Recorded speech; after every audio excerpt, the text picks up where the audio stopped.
ഞാൻ പക്ഷെ ഇവിടെ വെച്ച് ഞാൻ ആത്മാർത്ഥമായി പറയുന്നു, എന്നെ ഒന്ന് ഒഴിവാക്കി ഇദ്ദേഹത്തെ മന്ത്രിയാക്കിയാൽ അത് കേരളത്തിലെ പുതിയ രാഷ്ട്രീയ ചരിത്രമാവും എന്ന് തന്നെയാണ് എൻ്റെ വിശ്വാസം. എന്തായാലും കൈയടിക്കാത്ത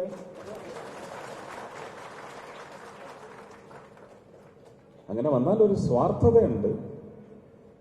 എനിക്ക് ഞാൻ ഒഴിഞ്ഞു കൊടുത്ത് കിട്ടിയ സ്ഥാനമെന്ന് പറഞ്ഞ് ഞാൻ ചെയ്യേണ്ട കാര്യങ്ങളും കൂടെ അദ്ദേഹത്തെ കൊണ്ട് ചെയ്യിച്ചെടുക്കാൻ പറ്റും. അന്ന് ഞാൻ ആ പത്രസമ്മേളനത്തിലിരുന്ന് പറഞ്ഞത്, ഇപ്പോഴും ചില ക്യാപ്സ്യൂൾസ് ഇരുന്ന് എടുത്ത് വിരുദ്ധം ചെയ്യുന്നുണ്ട്. ആവർത്തനം. ചൊൽപ്പടിക്ക് നിൽക്കുന്ന 5 മന്ത്രിമാർ. ഇവർക്ക് ഇപ്പോൾ ഏറ്റവും വലിയ കുഴപ്പം കേരളത്തിൽ സംഭവിച്ചിരിക്കുന്നത്, എന്ത് പറഞ്ഞാലും അതെടുത്ത് കീറിമുറിക്കൊന്നും വേണ്ട, അങ്ങ് വളച്ചോടിച്ചേക്കും. പ്രജ എന്ന് പറഞ്ഞാൽ അപ്പം തന്നെ അസുഖമാണ് എല്ലാവർക്കും.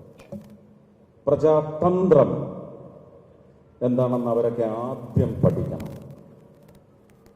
സംസ്കൃതത്തിലായാലും മലയാളത്തിലായാലും തെലുങ്കിലായാലും പ്രജാതന്ത്രം എന്താണെന്ന് അവർ പഠിക്കണം. എന്താണ് പ്രജയ്ക്ക് ഇത്ര വലിയ കുഴപ്പം?